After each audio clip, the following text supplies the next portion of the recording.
And I may as well jump in. Hey, everybody, how are we doing? Welcome back to another Speakeasy Reviews. And Andrew, how you doing this week, my friend? I'm doing well, Sean. Doing well.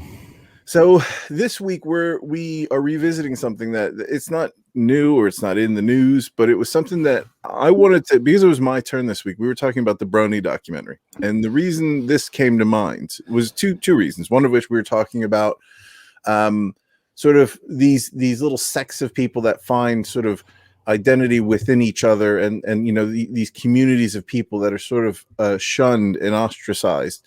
But the other thing that sort of struck me was I wish the Brony documentary had been done much better, and it reminded me of Louis Theroux taking on these types of characters. And I thought, and we got into sort of this conversation that sort of touched on, didn't go to religion, but it made me think about the Westboro Baptist Church and Louis Theroux. And I thought, what the hell? Why don't I suggest that? And you had never seen Louis Theroux before. No, I hadn't.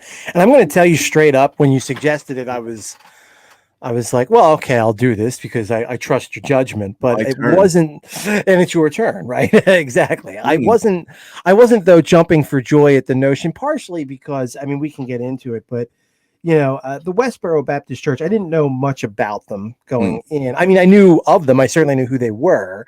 But part of my initial thought about them was, are these guys aren't for real, right? Like, I always thought that the Westboro Baptist Church, anybody who runs around with signs that are that intentionally provocative and they're appearing on the news to debate people and or be on camera, you get the sense in your mind that how much is this genuinely their belief and how much of this is, ooh, they've pointed cameras at me and I like that. You know what I mean? And I always kind of took them for that this was not so much a genuine set of beliefs as a genuine belief in that they like attention, which I would file like someone like Ann Coulter, who I'm sure you're aware of. I always I don't think she necessarily believes almost anything that comes out of her mouth. What she believes in, she is her being booked for the next appearance, her being able to sell the next book that comes, do appearances, sign autographs and charge for it, all that jazz, right? I'm sure that's what she believes in more than any of the nonsense that spews forth from her mouth. Yeah, she's saying things because it's profitable for her to have those views. Correct. Really. And that's really what I thought the Westboro Baptist Church was. So I will say right off the bat, I was suspicious that that's what it was, and therefore I wasn't that into it. And I will say therefore, the documentary certainly opened my eyes on that front. I now do believe that they actually, these people are for real. And on that score, the documentary was of interest to me right up front. But we can continue with that thought later. Yeah, and for me, when I watched it again, and the Westboro Baptist Church is something I want to talk about. But first, I just want to address. It sort of reaffirmed the fact that I kind of wish Louis Theroux had done the Brony documentary, because the thing I really will never leave you, Sean. Once you know what the Bronies are, you can never forget. It's there forever. Yes. I think that the thing that really pressed upon me when I watched this, and we before we went live, we talked about the fact that Louis Theroux did a revisit on the Westboro Baptist Church, and it's how he is it's quite cathartic watching him speak to people with sort of contrary views. Because nowadays you get people that'll just go in and belittle the other person for what they believe, and I don't get gratification out of that. And Louis Theroux has this manner about him that's very non-confrontational, yet causes them to really think about, whether what they're saying is something they actually believe. He does a really good job of getting right down to it, but having just that, enough trust from the person he's interviewing to be able to ask those questions and to get answers. And I've not seen somebody to that degree do it the way he does it, as well as he does it. It's in a funny way, I'm actually going to credit the Westboro Baptist Church for allowing that level of penetration. And to some degree, you could say, well, I know, everyone snicker. Oh, man, I'm sorry I missed it. I was drinking, and I was like, penetration, of course. Yeah. But what I mean by that, though, is that, I might have expected keeping a reporter at arm's length, or that if they were wanting the reporters in, that it's symptomatic of that attention-seeking aspect, that, again, that none of this is all really completely on the up and up. It's all sort of like a a long form performance art reality show, right? But it turns out, I'm pretty sure that it's not long form performance art reality show, and yet they are giving access to a reporter who's obviously hostile and makes no bones about the fact that he's hostile to their set of beliefs and to what they're doing. And so there is some credit to be given for that, I feel like. I think that's something they're used to as well. Because, I mean, they True. have, balloons of piss thrown at their children while they suppose that's true. But I think it's something that there is going to be an element where they want to get their voice out there. And I think what Louis Theroux offers is he's able to continue to be welcomed in, because it's this sort of best of both worlds, in my view, where he's asking these questions, but he's also giving them a chance to share their beliefs. And he's not saying you're wrong because of this. He's asking them questions in a way that I think is challenging, yet not criticizing. And that's something we don't see anymore, or at all. We don't see people that are doing a good job of asking questions in a way that doesn't, insult or belittle the person they're asking the questions of.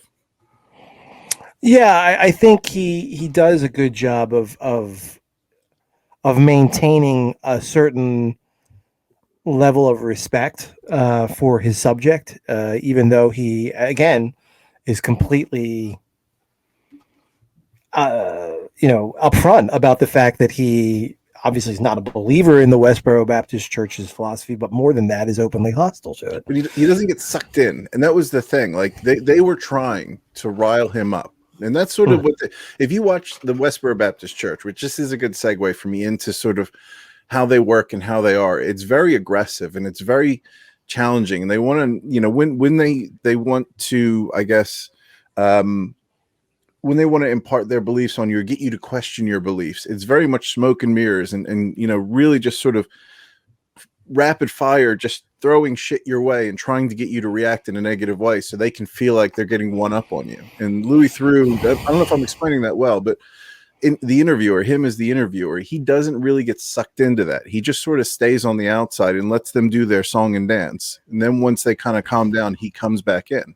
And when you see people doing these, running up and shouting at them, it's very aggressive, and you get sort of sucked into this. And I think this attention they're getting, they're just getting people sucked into this sort of, this behavior and this way of being provocative. It's go ahead.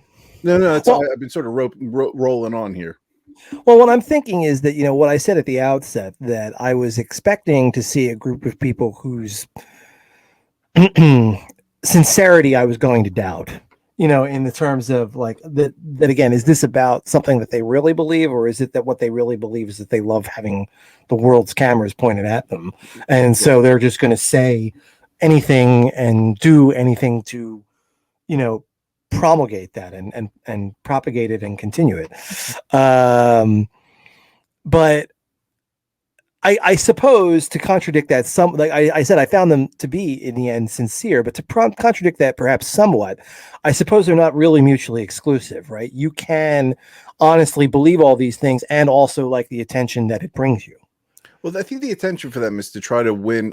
The thing that's difficult for me to understand is they're trying to win hearts and minds by. Are they though? Well, that would be what that's what they're trying to do. They're trying to save people from hell by calling them fags and are saying, they? Well, that's what I didn't get that at all. I'll be honest.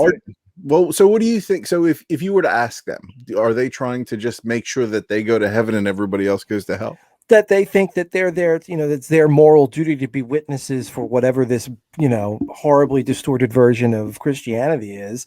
And if, because God commands that they be witnesses and active witnesses, and that if righteous people listen, there's that kid at one point, is it in the original one or when he comes back? I think it's when he comes back, right?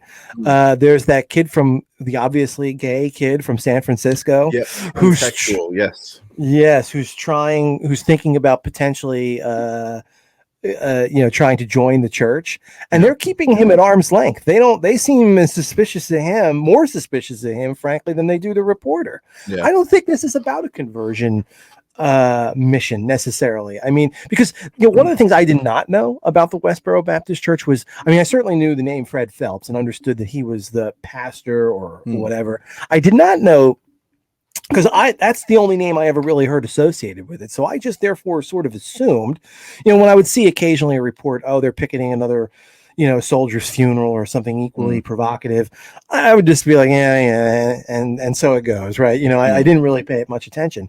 I assumed that since his was the name I knew, he was in fact the face of the organization. But one of the things, of course, that the documentary taught me was, at least by the time that Louis Theroux was filming, he was not the face of the organization. His daughter was. And are you sure that was the case? His daughter was, because he had, there's two sides of that story, but he was the head of that organization the first go around, I thought. Well, I mean, I think he's still the head. It's just that all the public facing stuff, all the all the interviews, the like, she's basically their director of public relations during the period that Theroux first comes there. I know that she's, by the way, subsequently been sort of voted down, and that, because I now I've read about it, and like there's a council of elders who are male who make all the decisions. Yeah. But she's really the star, not him. I mean, he's like sort of almost like the only analogy I could think of, frankly, I'm sorry to use it, is Star Wars, right? The notion that the emperor sort of, he's acquired so much power, he just sort of hides on an undisclosed location for the first two movies and is broadly referred to but never seen, except like for a brief moment. That's exactly what's going on here, right? Like he's like the, I thought he was more like Jabba the Hutt. Where he just sort of, he sits in the background. I mean, he's clearly in control. He leads the way, but he's got his people doing his shit until he was voted out or whatever the situation was. I still think he was very much in charge, but he was in his 80s. He's not going to be rolling around carrying signs. And, when you hit your 80s as an organization, you probably are quite happy him to sit in the back. Well, understood, but it's not. I mean, if your point is that, sure, he's not going to go out and lead every picket because he's in his. First of all, by the time, like, how old was he when he died? 85. 85. So yeah. And so when this first documentary was filmed, he was what? Still like late 70s. Late 70s, yeah, he would have been late 70s. Okay. So I mean, not a huge difference, and depending on his health and all that. So maybe he's not the one hopping on the plane going to hither, thither, and non, to protest. But you would expect that if you're going to do a documentary about the Westboro Baptist Church, the amount of time that you would want to spend the most, and clearly Theroux's frustrated by this, right? He wants time and a significant amount of time with dear leader, and he can't get it. He's kind of like blown off in a 2-minute interview, and then Fred Phelps is rushed off to do something else. It's not clear what, because there's something more pressing than sitting down and doing this interview. But he spends all kinds of time with with his daughter. So, and again, I understand that he can be the head of the organization in a meaningful way without performing that role. Having said that, it was a surprise to me how much she was seeming, she was allowed to be the face of the organization, one.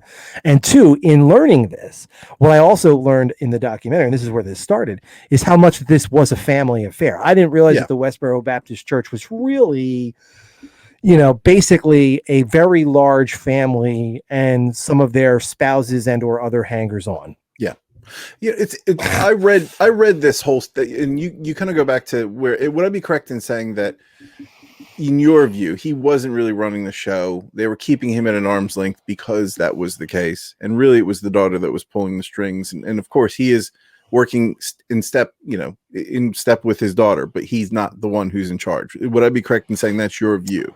Well, I think it's maybe that's I would nuance it a little bit more than that, in that fair. Yeah. Basically what I would say is he's probably in charge, in that if he gives the thumbs down to anything, then thumbs down it is.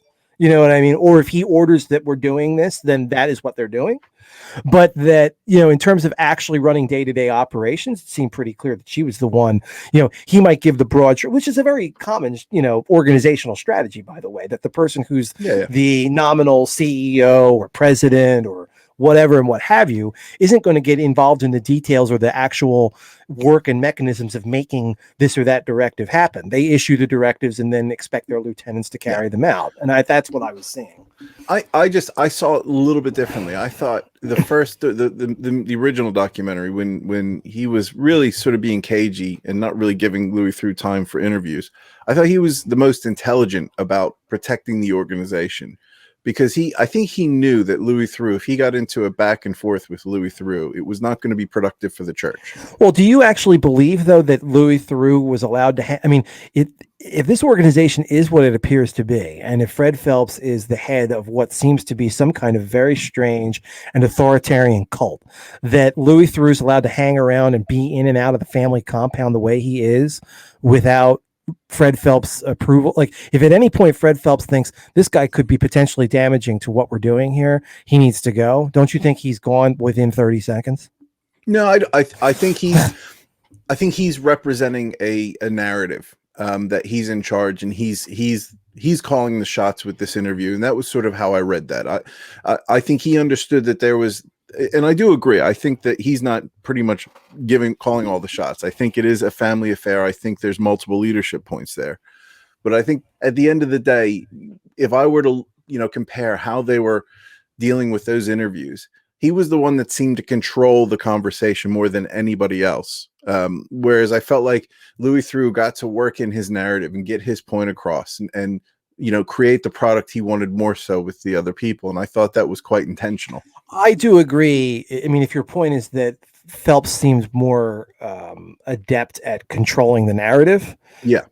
But he did that mostly by limiting his time, right? Yeah. Like Louis Theroux comes in with a question prepared. He just calls the question stupid and says next. Yeah. You know what I mean? Like, and that's the move of, like, a godlike emperor, right? Or any cult leader. Any cult leader wouldn't waste their time with these Mickey Mouse questions. And you had that, the most intriguing person to me in this whole thing was the documentary filmmaker who joined when he, Yeah, that's a very fascinating. I agree, and I'd like to read more about exactly how that went down, because something about that just doesn't sit right. Yeah, I thought the same thing. I thought, and it surprised me to see him still there when Louis went back as well, and to taking more. And I don't know if you found that I don't think he was one of the leadership people, even with his time in the organization. He's not a member of the family, right? He's neither were any of the other guys who came in who were clearly taking leadership roles. There was new families that were coming in. I mean, that's how the daughters were getting. Well, forget about the guy from Bradford that married the one daughter, but there was the other daughter who was engaged, and that was a new family that had come in.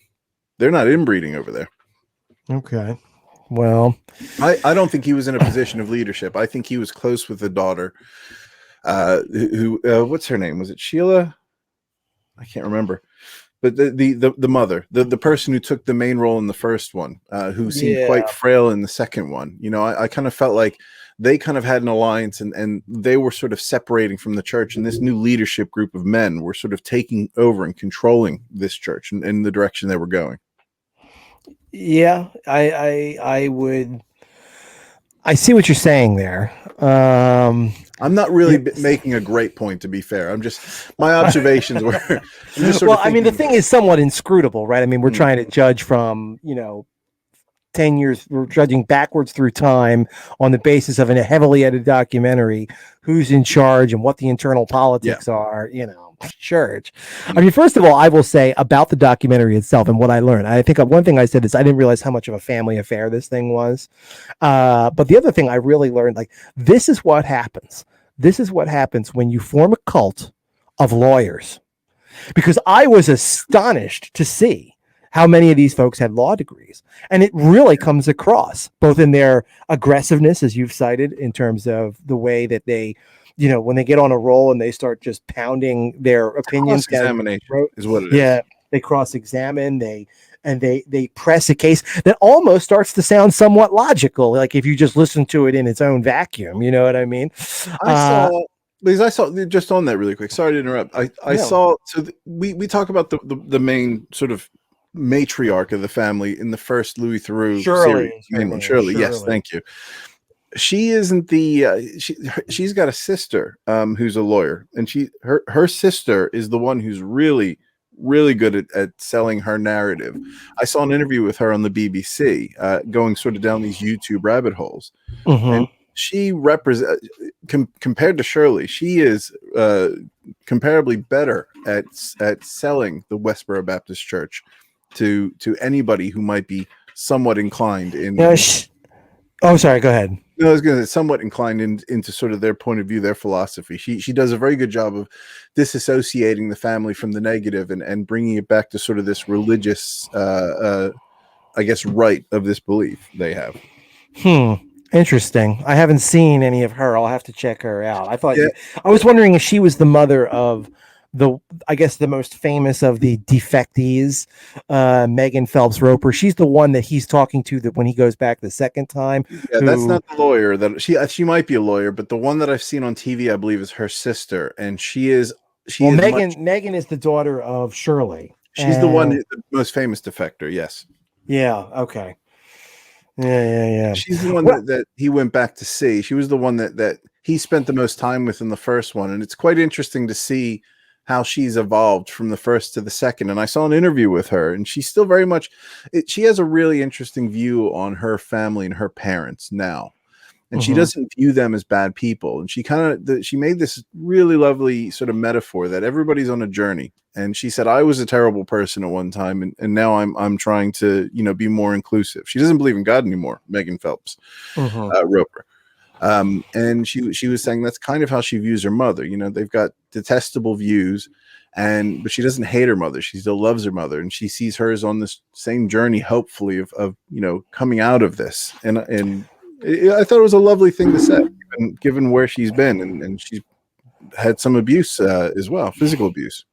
Well, I think that Louis Theroux hints at this in what he's doing, but I'll say it, I think, more explicitly than he did. I don't think it's possible to sustain the energy and the level of the hatred that is at the center of that belief system. Yeah. Without a significant degree of self-hate. In other words, that the hatred begins with themselves. There's anger at themselves. And you can see when he's talking to Shirley, she does mention that she, had the child out of wedlock, and that she doesn't want to. You can see when he's talking to the other daughter who never, the second generation woman who doesn't, she's kind of like the one he seems to be really working on in the first documentary. And when he goes back, she seems totally bought in. And it was sad to see. But you could tell that there was a significant degree of self-hatred and failure to forgive herself at the center. Yeah. Of whatever was going on for her. Well, you can kind of see when they answer some of these questions he's asking, there's this pause and this unconvincing way about how they answer questions that makes you believe that they're not totally bought into everything they're saying. It's just something that they've been programmed to say these things, and there's that voice in the back of their head that's still telling them this is stupid, and you can just see it in how they're answering these questions. Yeah, I think that's true. You can see that, and again, I just don't know, without some kind of central event for each one of them who's been able to sustain it in their personal lives that makes them self-loathing to begin with, because that kind of fire or hatred has to come from that first. You know what I mean? Like, it just does. But isn't it like a victim's sort of victims are very much like that. People that have been abused and have been, they very much have been, what's the word I'm looking for? They've been groomed for, their whole methodology, from a young age. And I think that self-loathing comes from sort of that's the outcome, the symptom of being groomed. You're not good enough, and you're trying to live up to a certain standard. And I think that, it's almost like it's a bit of Stockholm syndrome for the people that are still there. Yeah, I would agree with that. I think that's an astute observation, that it is very akin to a kind of abuse, and that they have been groomed to think and frame their whole world a certain way, where yes, they become I think victims was a good word, because I think, part of that hatred comes from, they clearly see themselves as, like, part of their own narrative is that they are victims. That whole Westboro Baptist Church, they're victims of the hatred of the world, right? And that they're there as a standing as that victimhood is part of it. And listen, I'm not a psychologist, so I don't want to like start spewing dime store Freudian, deconstructions of people. But what I see is people who, I think the other thing that I found striking, and I think people, talked about this, I think Thoreau even talked about this in the documentary, is how pleasant and nice these people were on one level. Yeah. And it's like you can see like the programming cracking in front of you. You know what I mean? Like, for lack of a better term, but that's something people are. They feel this relentless need to be cheerful, but they can cheerfully tell you to your face that you're going to hell while also being completely pleasant with you. You know what I mean? Like, I thought that was really astonishing on one level. I don't find that astonishing at all. I don't, because it's not as if they're saying it's the current outcome of that's your path. You're going down that path. We're telling you you're going to hell. I don't, that makes perfect sense to me. And I don't even look at that. It's almost like when I see a Jehovah's Witness, or when we have a Jehovah's Witness that comes to the house, and we do get it still from time to time. I'm amazed. I'm surprised you get them there. Huh? Yeah, no, we actually do. Or we get the born again Christians that aren't Jehovah's Witnesses that are bringing along the literature. Of course. And my wife hates it. But I don't mind it, simply because they don't know me from a hole in the wall, and they're coming to save my eternal soul. It's like it's not easy to do. They're knocking on my door. It's uncomfortable. I'm always polite with them. I don't spend a lot of time. It's same thing when people come trying to get my vote. I send them on their way. But it's that's not for me. Them saying you're going to hell, it's innocuous. I don't find it negative. It's just, if you continue to have sex with men, then you're going to hell.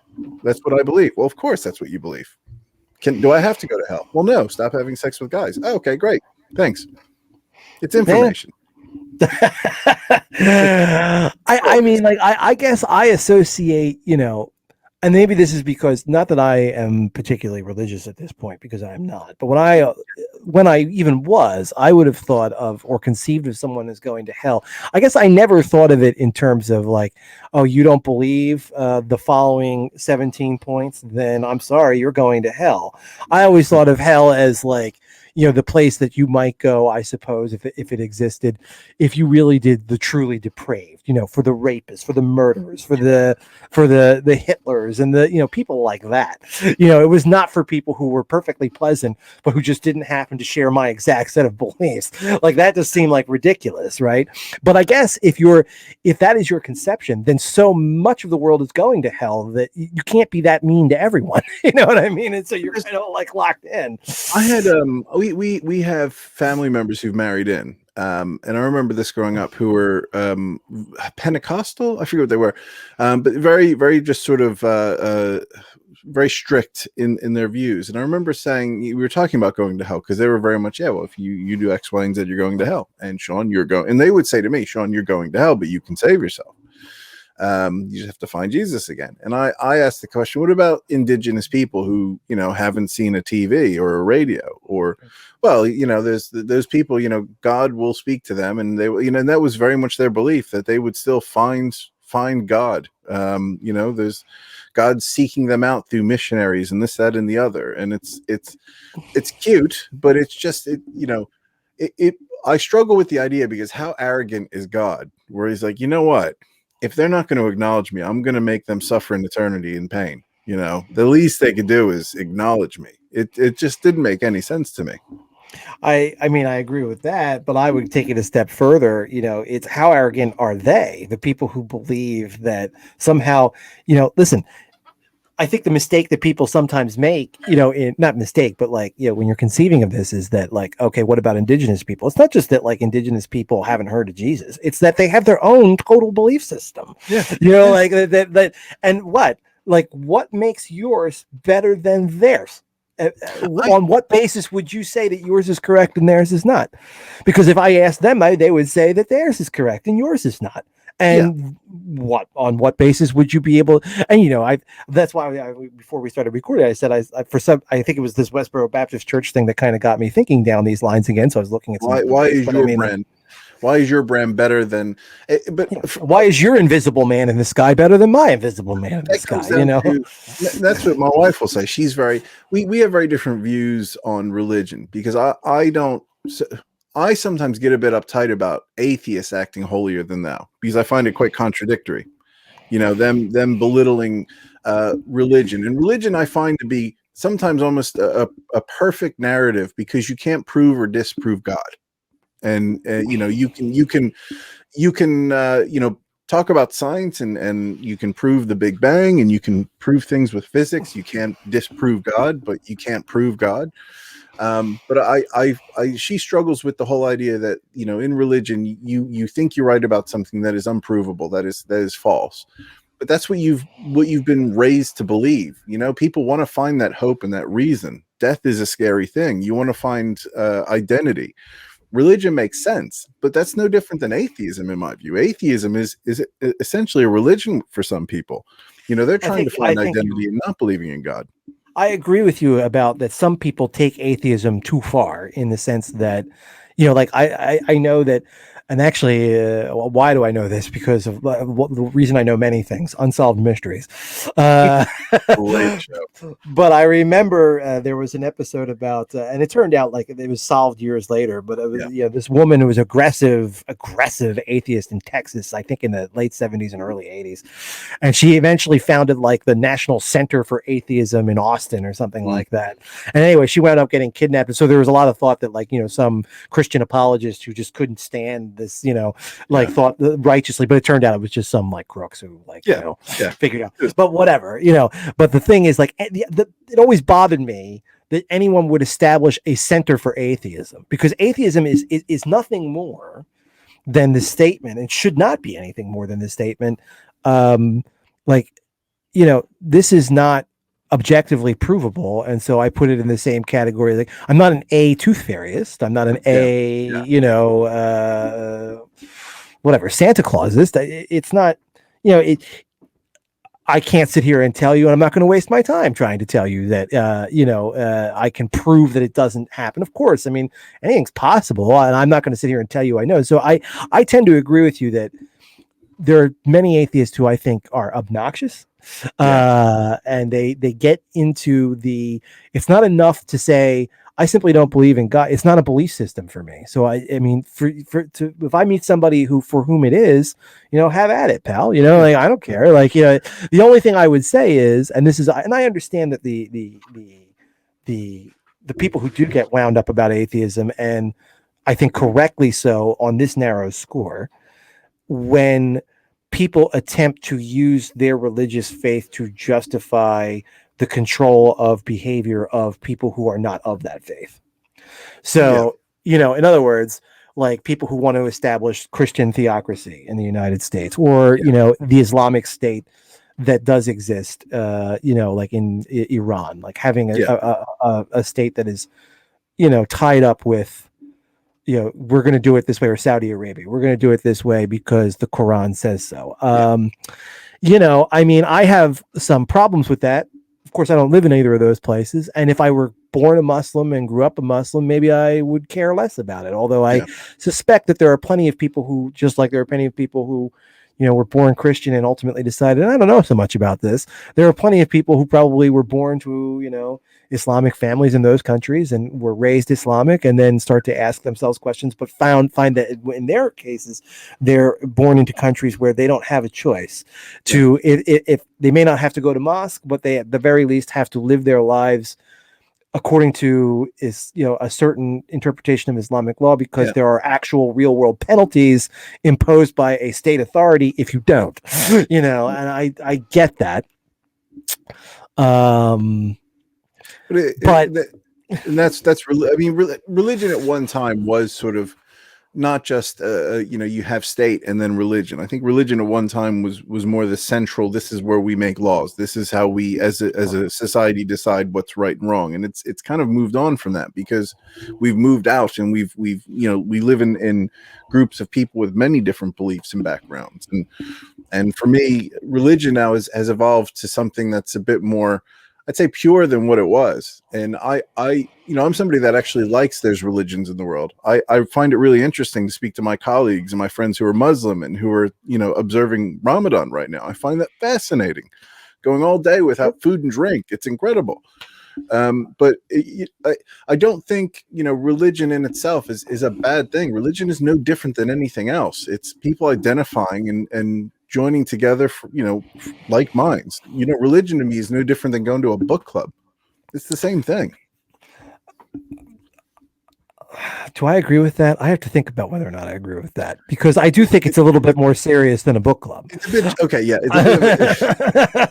It's more to the point that it's people coming together that are like-minded and they're finding community. And what the pandemic has taught us above anything else is that we really crave connection with people. You have a lot of older people. My neighbor is now she was a healthy 85-year-old, and over the course of the pandemic, she's now not living in her home and she's in assisted care because it's been very difficult being isolated on her own. She doesn't have any kids, and I think religion is one avenue people go down to find identity and to find comfort and to find community. We're communal people. Yeah, listen, I'm basically like you. I think more than, like, if you're suggesting that your wife has more of a sort of a hostile position towards religion, I would consider myself an atheist who likes religion. When I say likes, I mean, or at least I'm sympathetic to it, because I agree with you. I think that, listen, my wife has actually been converting to Judaism, as I think you know. I find that's something we need to talk about at some time. I find that really interesting.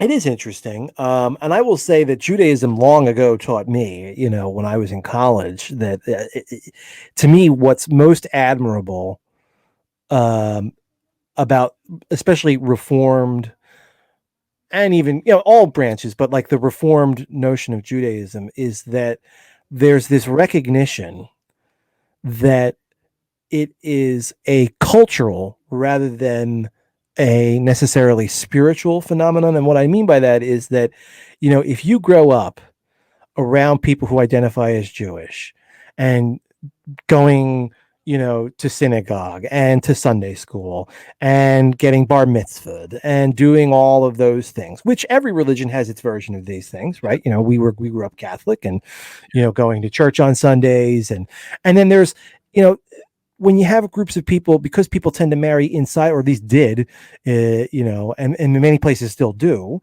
tend to marry inside of their religions, there's not necessarily a lot, like, it causes a failure. I'm trying to think of, like, what's the opposite of cross-cultural pollination, but a failure of that, so that, there becomes a distinct Jewish culture that is it religious or not? I don't know. But it's like, you meet Jewish people and that they're Jewish without them having to tell you that, even if they're not wearing a yarmulke, because first of all, in the case of Judaism, there's actually a DNA component. But I guess, like, it might be somewhat analogous to being Irish and Catholic, because the two things go hand in glove for most of Ireland, right? I know there are Irish Protestants in the north of Ireland, so anyone listening is saying, hey, I'm in Northern Ireland and screw you, you Patty. I apologize. But you know what I mean? Like, you can look at an Irish person and say, oh, okay, you can make a quick, that they're Irish when you look at them, and then you have a pretty good guess that they're Catholic or Italian, same thing, right? And I think you and I experienced this, like, even on a fairly light level. Like, I think about, a mutual friend of ours who came from an Italian Catholic family, and we both spent a lot of time at his house at different points.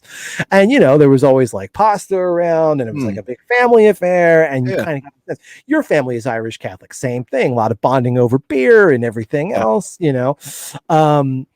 it teaches you that religion, to me, the value religion is something you learn in childhood, and it's about bonding with not just your family, your immediate family, but it's the feeling that, and I think this was always the value of, say, the Catholic faith. And I don't want to disparage any other Christian branch, because I think you could easily say the same thing about the Church of England or other older Christian branches, is that, when I go to church, it's not that I am sitting there thinking, oh, this is so wonderful to be at church and I'm in the presence of God. It's that, especially, and I think about this all the time, the church before Vatican II, I think they made a mistake in Vatican II in going to vernacular masses in the different countries.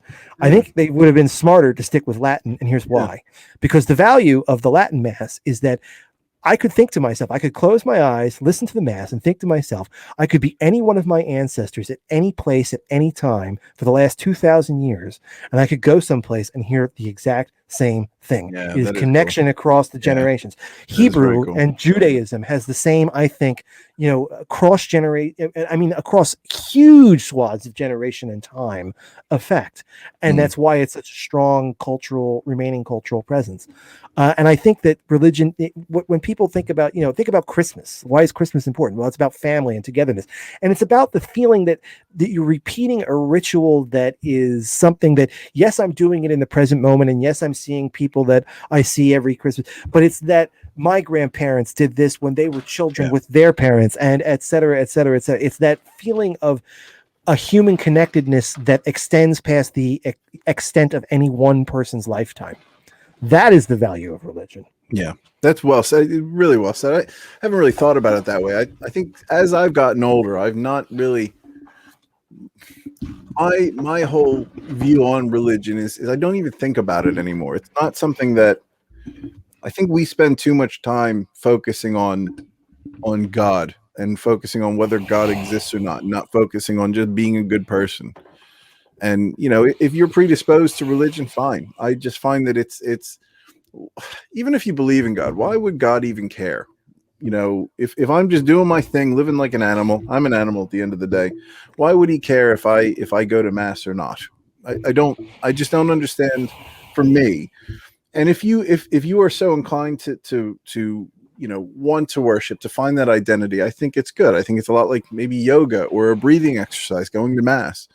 But I really like how you've sort of quantified that into those historical contexts. It's a bit of identity. It's who you are. This is what my great grandfather did, and I haven't really taken it to that level. I mean, my Catholic mass, like I don't go particularly, but I would, when I go in to this day, it's still, it resonates something with my childhood, of course, and just the ancientness of it. I'm always impressed by religions that have that ancient quality. And I think, Islam falls into that. Anything Hindu falls into that. The major world religions.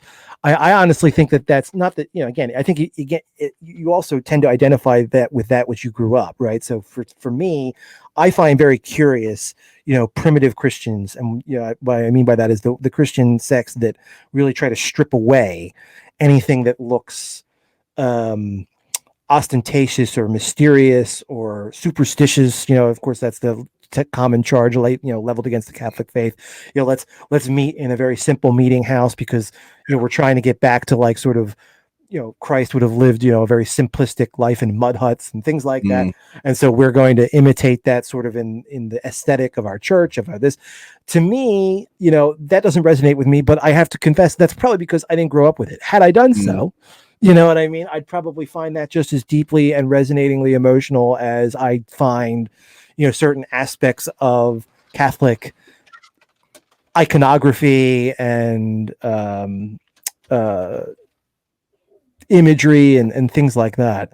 It's going back to something you were familiar with and something that I think for me, a lot of things, and I've mentioned this before, go back to finding, listening to music from a specific time or watching film from a specific time. Or, there you go. And I think that I would love Sean, every night I go to sleep thinking about the time you and I went to see Armageddon. Man, that was just so beautiful. Oh man! And whenever I watch Armageddon, I get a tear in my eye thinking about you, pal.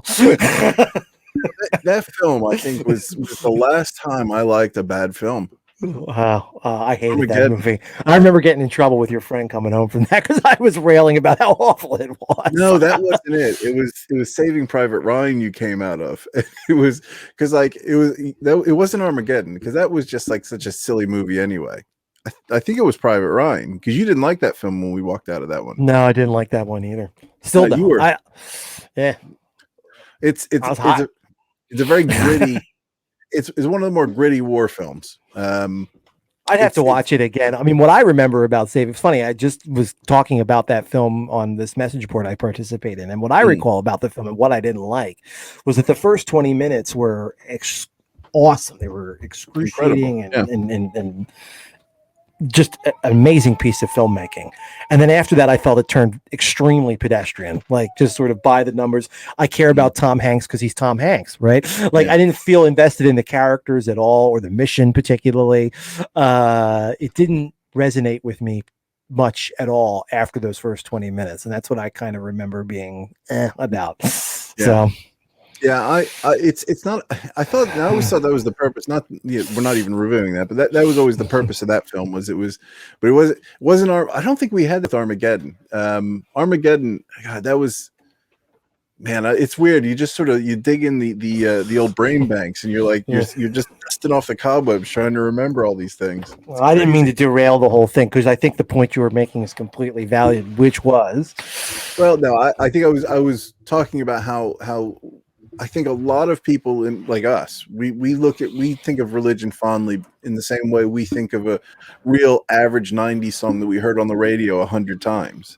Mm-hmm. You know, it's not to our taste now. It wasn't really to our taste then, but we listen to it now because it sort of transports us to a particular time. And I would love nothing more than to join a church community right now, but I just don't have buy-in. Like, it would be so fake for me to go and do that. It would be so disingenuous. I'm not here for God. I'm here for this, like, just want to hang out with some people and find a peaceful moment and listen to some lovely music in a church. That's not what it's about.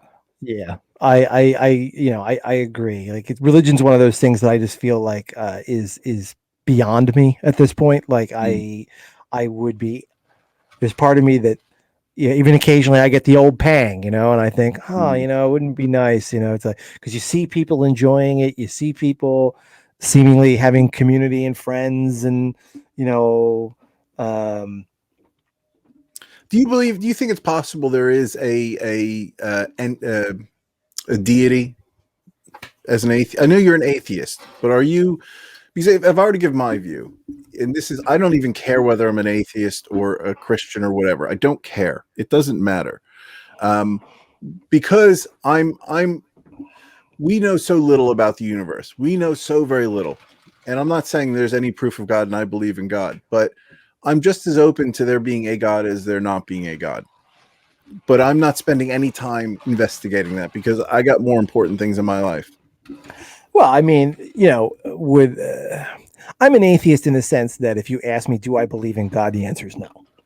If you ask me, do I think it's possible that there's a God? I mean, anything's possible. I mean, I can't sit here and tell you with any kind of assuredness. I was hoping you would give me the answer tonight, whether God existed. Are you saying you're not going to give me any assurance? Well, all right. You know what? I've been sitting on this for a while, Sean, but I am going to give you assurance. There is a God, and He is me. You're very lucky. I am so very lucky. You do indeed have a personal savior. No, man. God. At this point, I mean, here's the thing. Like, as far as I can tell, if there is a God, it's like the relationship between the person who designed the prototype or put the finishing touches on. I'm trying to think. The person maybe who invented the telephone. Let's say it's Alexander Graham Bell. Right? Okay, he invented the telephone. Is Alexander Graham Bell doing anything for telephones right now? No, not really. After he invented it, he moved on with his life. I mean, I'm sure he made a lot of money from it, so good for him.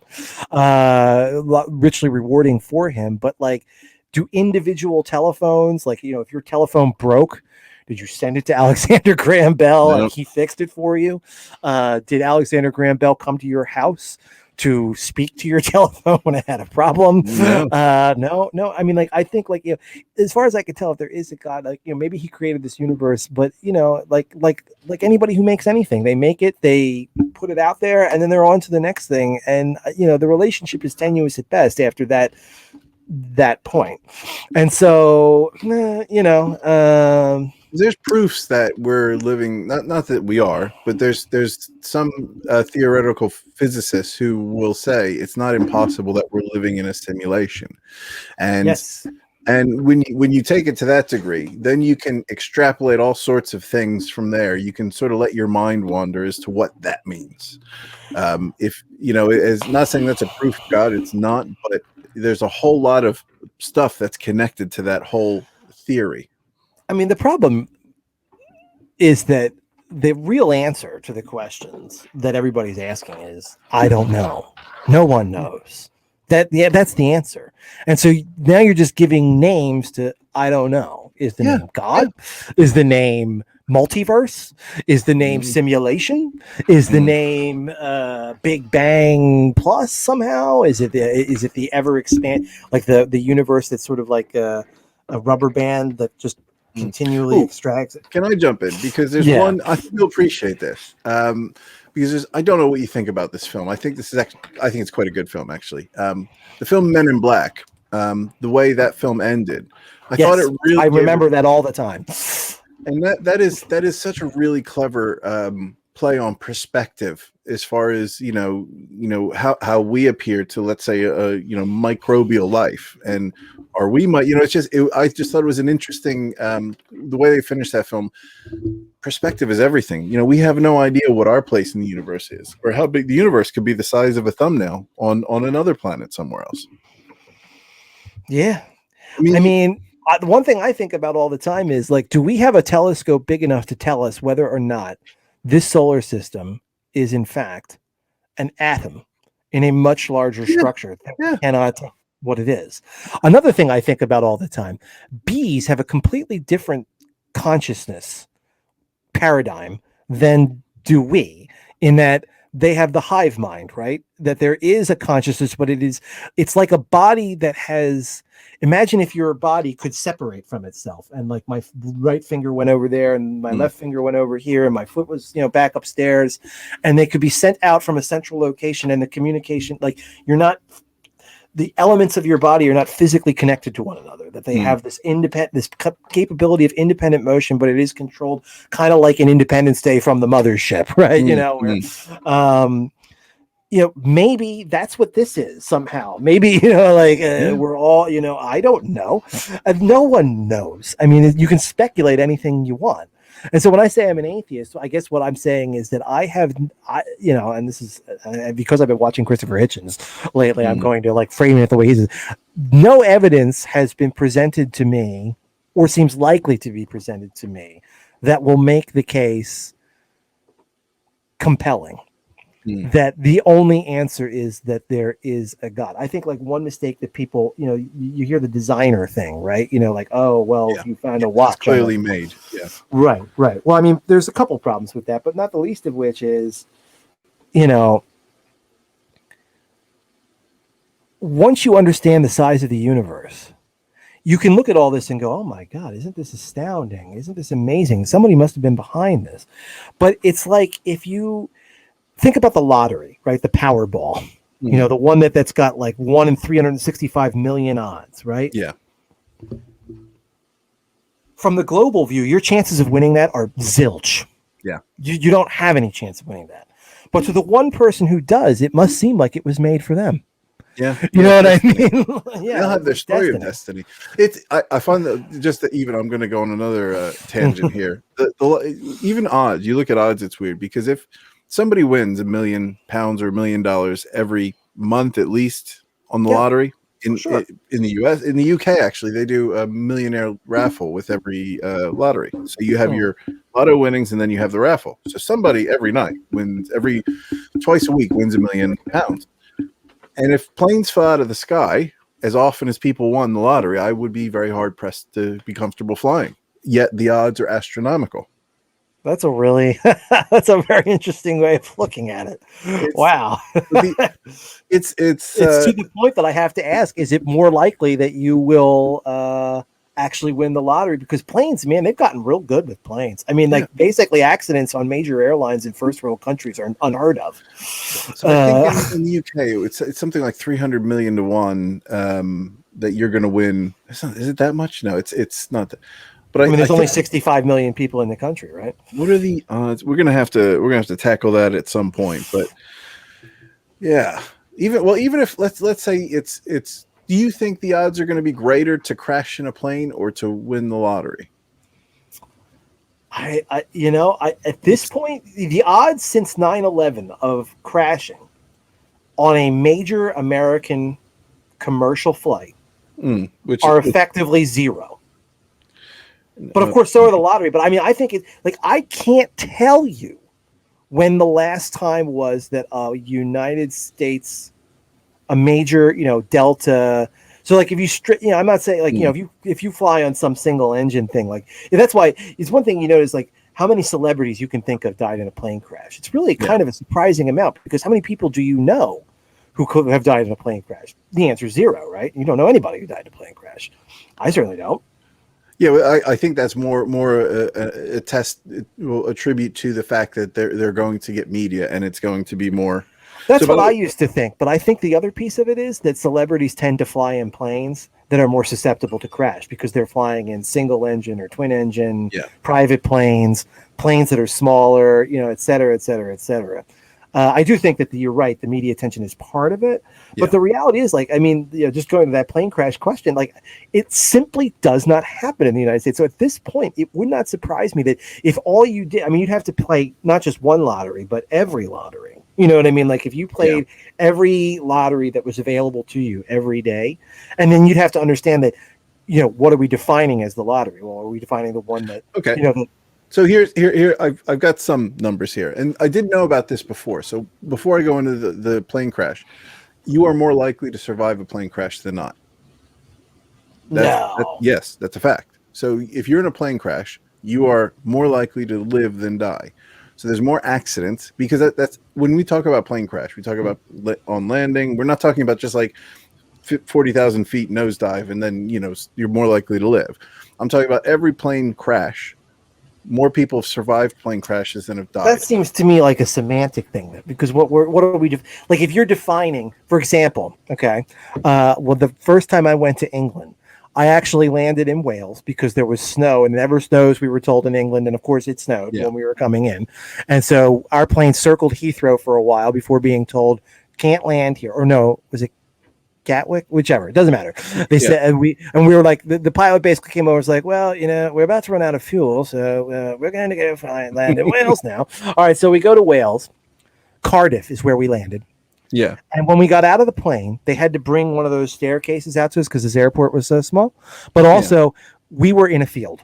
We were not on a runway, because we had skid off the runway because of the ice on the runway. Yeah. And I was looking around. I'm like, oh my God. But on the other hand, does that count as a plane crash? I mean, if that counts as a plane crash and everyone survived, but is that a crash? Like, to me, a plane crash is not, we skidded on the runway and, one of the wheels fell off or something and we never really took off, or, when we were landing at the very end, something kind of went wrong. No, a plane crash is the plane was in the air and now it's not. It hit the ground in an unintended way. And you cannot tell me that on a major, I mean, if we're also going to count all those little Cessna things where you could conceivably, it's a one pilot or two passenger plane where they can conceivably float the thing to the ground and glide it to the ground and kind of, even if the engine cuts out, sure, because those things, first of all, crash more frequently, and so second of all, it wouldn't surprise me.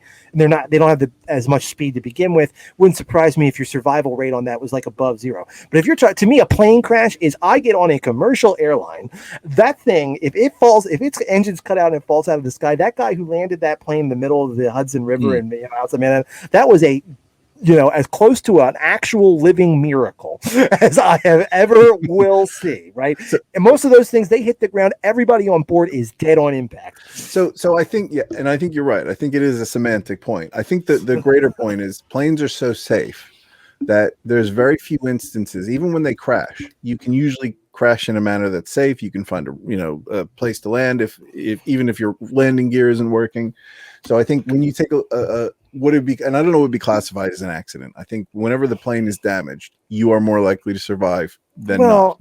Yeah, so but okay, that's mealy mouth stuff. Here's looking at the odds. So I've just, whilst we were talking, I've Googled a few things here. So there was a study, and again, this is all fuzzy Googling. So I looked at NTSB because we're talking about American Airlines, which are superior in safety to most other countries, and it's a big focus group of states and airlines and things. 1 in 29 million, the NTSB says is the odds of dying in a plane crash in the USA. Now, in the lottery, if you were to do something like, I think numbers up to 1 to 40, it said it's 1 in 14 million. But then if you add up to 50 to 59, it's 1 in 49 million of winning the lottery, depending on those numbers. Now, I would say winning $1 million is slightly different because you can win $1 million and not win the lottery. If let's say it's a 200 million, jackpot and you don't get all the numbers. So if planes crashed, and so the lottery is more unlikely, but people win the lottery. That's the weird thing. So people win the lottery probably more than planes crash. It's a weird thing, and I think maybe because there's more opportunity. Well, that's exactly what I'm. Well, see, here's what I'm reading. Right, the last fatal U.S. airline crash. This article was published on February 13th, 2019, and I don't believe there have been any since Buffalo. Then.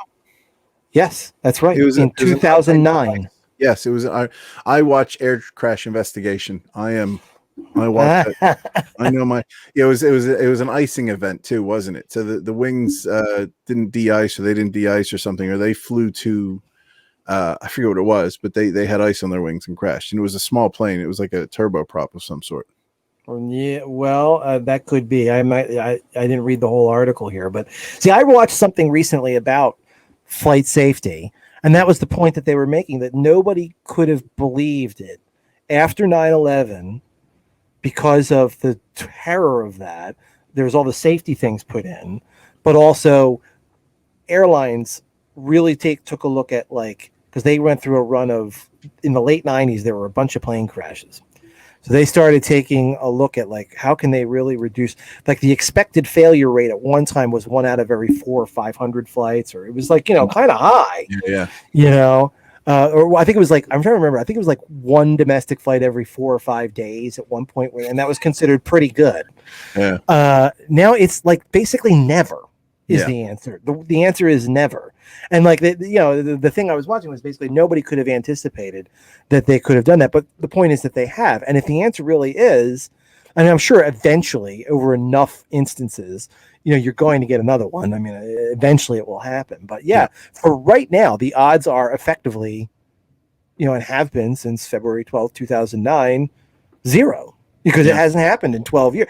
And I'm restricting to commercial airlines in the United States. I mean, obviously that's a different story outside of the US. Because there've been lots more. I mean, how many people have won 365 million? Now, of course, that's the difference, though. Of course, we're now kind of getting, because each instance of the lottery, how many tickets were sold. Will someone win is a 1-to-1 proposition. They're going to keep running that lottery till someone wins. So what are the odds that somebody will win the lottery? The odds are 100%. Yeah. Because they're going to keep running it until someone does. Well, that's different than what are the odds are you are going to win the lottery, right? That's the difference in the question. It's an interesting comparison. It is. I've just always found that sort of that view, and Nick and I played the lottery. We play the lottery every Tuesday. Really? Yeah, we do. It's a bit.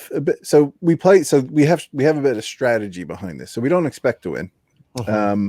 But there's a few reasons I play the lottery. One, because people win it, and I can afford to put a couple pounds in every week. Sure. I play on a Tuesday, and I play when the jackpot is really low, specifically because there's less people playing the lottery at that point. Tuesdays. But that doesn't improve your odds. No, but it improves my odds of winning more money. Because you're the only winner. Or there's less winners in the pot. Right, that's what I'm saying. But there's a raffle. So there's a millionaire raffle. So there's less people who... Oh, I see. Only of those who bought a ticket. It's weird. On a Tuesday and a Friday, it's the Euro Millions. And on a Tuesday, I want to say there's something like 30% less people that play on a Tuesday than play on a Friday. So right there, I've got a big advantage on that. I'm not playing it to win necessarily. But then the other side of it is, I really like the idea that if we hit a number and I get that email that says you've hit a number, I then save that and I then think about what I'm going to do with the money that I probably didn't win. So it's a bit of fantasy fun. It's just something nice to daydream about. Oh yeah, I play from time. My rule. I'll tell you what my rule is. When the jackpot exceeds the odds of winning, that is, if I could buy one ticket corresponding to each and every possible combination, that I would, so like if the odds are 1 in 365 million, if I bought 365 million tickets, one for each possible combination, I would have spent $365 million. If the jackpot exceeds that number, I will buy a lottery ticket. We pretty much have a direct debit that comes. I don't know if it's called in the States, but that comes out every Tuesday, and it just automatically runs every Tuesday. £2 every Tuesday. So it's just sort of the way you can play the lottery by direct debit. Yeah, you just put in. It's a direct debit every week, and then this week on Friday This week on Friday I played 2 numbers because they were doing like once every couple of months they do 10 guaranteed millionaires. So it's like 10 people win $1 million guaranteed. Go ahead. I was gonna say, and that to me is like, well, yeah, that's 10 times the prizes there. We've gone very far afield from the documentary, but I must tell you that I have a strong impulse right now to debate you. Although I will confess, as I already have, that occasionally my rule, I will play the lottery. Probably happens once a year that I say, okay, I'm going to buy a ticket and enjoy this.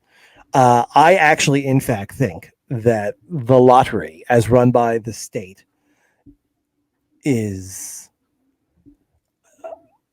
I don't think the state should run the lottery. In fact, I think it's morally reprehensible that it does. I think it's a charity here. I think lottery is a charitable thing. It's government regulated, but it's all the proceeds to lottery, like Euro Millions and National Lottery, goes to charity. Well, I mean, so they say in Pennsylvania that the lottery benefits older Pennsylvanians, although it's never been entirely clear what. And I'm sure go and look and see what that means. A friend of mine pointed out to me years ago. Here's the first problem with the lottery. Let me just say, for example, that let's just hypothetically, for the sake of argument, say that 2 men in dark suits knock on your door one day and they say, "Mr. Carr," and you say, "Yes, that's me. We have a proposition for you. If you're willing to agree to appear on television and pretend that you have won 100 million euros, we will give you 10 million euros. Would you do it?" So the proposition, they would say, if I acted like, so they used me as sort of marketing for the lottery, you're saying? Correct. And they say, you go on and yes. I don't like the idea of that just in general, but 10 million, I can run away from. It's the wrong answer probably, but my initial inclination is yes, because I can move to another country with 10 million pounds. Right. I mean, I'm not saying, I'm saying that eventually, I mean, my friend's point was, you ask enough people that question, you're going to find people who will say yes, because $10 million or whatever, use whatever ratio you want. And frankly, you can bid it down because some people will do it for 10. Somebody say, 10, I'll do it for 5. And somebody else will say, people do it for 500 pounds. Right, exactly. And that's the point. And then, of course, the question becomes, have you ever met someone who won one of those mega lottery winners? No, of course I haven't. Prove to me, in fact, that this is real. Well, the law here makes it real. I don't know. I don't know about the states. I mean, the law is supposed to regulate. I mean, listen, that's a bit of a silly example. I don't really think that a fictional lottery is being run. But the point is that, first of all, the thing is that illusory. You know what I mean? Like, it's your odds are. I have this whole theory, frankly, Sean, about how they teach mathematics in high school. And as an adult, I really think you and I went through the same high school curriculum in Pennsylvania. Yeah. And you spend 2 full years on algebra in that curriculum. Algebra. When was the last time you did a quadratic equation? I didn't. Exactly. Yeah. And I used to think, and I don't want to say that algebra has no value. It does, because there are things where you wouldn't call it algebra, but you're solving for X in your life. Occasionally that happens. Or it's the logic. There is certain like logical thought processes. Algebra is not a bad substitute for just teaching almost raw logic, which I think actually is arguable that we should, because too many people don't seem to understand the basics of logic. But, I still think 2 years is excessive. And yet at the same time, what I see, many, many people do not have a proper understanding of probability, and it is crippling to their lives. You see people spending all kinds of money on casinos and lottery tickets. And that is, it's a tax, as my father used to say, on stupidity. It is a tax on stupidity. It's not understanding that. I mean, if it's you or me and we're throwing $2 away because, it's fun to dream, that's a perfectly legitimate thing to do. I have the money. I could have bought a soda or whatever. What's the difference? It's probably better for me to buy a lottery ticket than a Coke, in the last analysis, when I think about my health. But when you see genuinely poor people, when I was living in South Philadelphia, and this is not the lottery per se, but to me, gambling is a tough thing for me. I watched as when they built that Sugar House Casino in Philadelphia, which I assume maybe you've been to. No. They were sending buses around South Philadelphia, free buses, so that people who didn't have cars could get on the bus and go to Sugar House. And I thought to myself, that really shouldn't be, because who were they picking? They weren't picking up, like it wasn't like you had a bunch of millionaires in their tuxedos waiting for the Sugar House bus to take them to Sugar House. It was people who clearly needed to not spend that money at Sugar House being taken to go spend it at Sugar House, chasing something that is never going to come that way. You're not going to beat the house. Lottery is even worse. The odds are much further against you, in the lottery than they are in a casino. And so anyway, I mean, like this is, and probability, teaching probability in school, I think like teaching people, like I have this thought experiment in my mind, teaching kids, like, listen, you want to buy a lottery ticket for that Powerball millions, right? I want to have, you remember the old phone books they used to have, the white pages for like the, if you ever saw the Philadelphia white pages, it was just a book by itself. Forget the yellow pages. You just had the white pages. If you bought 300 of those and put them in a stack, and then brought them to a classroom and said, now, what are the odds, children, that I'm going to pick your name when I open one of these books? Those were your odds of winning that goddamn lottery. I think there was not to well, it's still on the subject. I was one of the few times I was home. We were on a long drive. We're driving to South Carolina. I had NPR on because I thought, the silky sounds of NPR, speaking very whisperly into the microphone. Your sweaty balls. I love your sweaty balls. That is awesome. But there was this guy who made a living on the lottery. Oh, okay. And what he did was, ended up being a family in this town. They'd won the lottery Michigan, more than I think I read this story. Yeah, and what they did was they only played the lottery when it was, and they do this in the UK right now, where they say it has to be one. So we're going to find the closest numbers, and they would buy something like, like 10, 15, 20 grand worth of lottery tickets, and they got the syndicate together, and they were making shit tons of money. And then the state said, yeah, we're not going to do this anymore. So then they would drive to like Massachusetts and do the same thing. I read the same story. That's probability right there. That's an understanding of probability.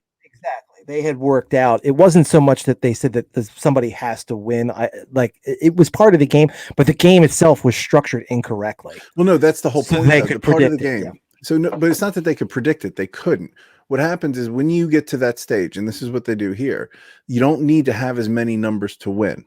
So it must be one. So that means, let's say it's normally 6 numbers or whatever. If somebody hits 5 numbers, then they get the jackpot, and it gets divvied up amongst the people. So now you're increasing the odds, and there's a as in poker, the pot odds are now in your favor if you invest enough money into that. Well, that's what I was saying about my 365 million idea. That's pretty much what they were doing, is saying like, okay, the odds are now if the odds are 1 in 1,000 to win this amount of money, all I have to do is buy 1,000 tickets, and one of them will have to be a winner. Yeah. And I'm going to win a jackpot of at least $10,000, or whatever, even if it gets split I'm okay. And that was the game that they were playing. But it took tremendous analysis on their part to do it. I knew that. Yeah. But I want to go back. So before we wrap, because we should probably wrap up here soon. But before we Yes. wrap up, I want to go back to it was a really good story about the buses taking him to, what is it, Sugar House Casino. Yes. And I think the reason you see a lot of these lottery tickets being bought in poor neighborhoods, it's easy to spend what you don't have, because you really have nothing. How much worse off are you going to be in debt? You're really not going to be that much worse off. And I think that's why casinos really prey on people who don't have money, because when you have money, I think you appreciate it more. I was not good as a gambler when I didn't have anything, and now I'm a very good and responsible gambler as somebody who has stuff and has value and doesn't want to lose that. And I think that's where it comes down to. If you have nothing to lose, then why not chuck whatever you can at it and try to win something? Yeah. I mean, I think you're right about that. But see, to me, all of that is a kind of, there's something very insidious about that. I mean, gambling, first of all, it's predatory. Yes. And it's, we know that gambling for some people is like alcoholism or narcotics addiction. It's a disease. And I know that that's not true for every single person. And so I don't want to become like a Puritan about things. But I feel like gambling, more than some of these other things, I guess what it preys on, even for the alcoholic, right? It's still a terrible disease, and it's awful, but it's not like they're buying a drink thinking to themselves, this is going to be the drink that fixes my life. Mm-hmm. Like, gambling has that other dimension of like, if I place this money this time, I'm going to walk out of this a winner. Yeah. And then I'm going to be able to solve my problem. So it presents the old Homer Simpson joke from The Simpsons, right? Alcohol, the cause of and solution problems to all of life's problems. But that was a joke. Gambling does actually present itself, in a sense, to the gambler in that fashion. Like the tease of it is just one more bet, and all of your problems could go away. Yeah, and that is dangerous, dangerous, dangerous stuff.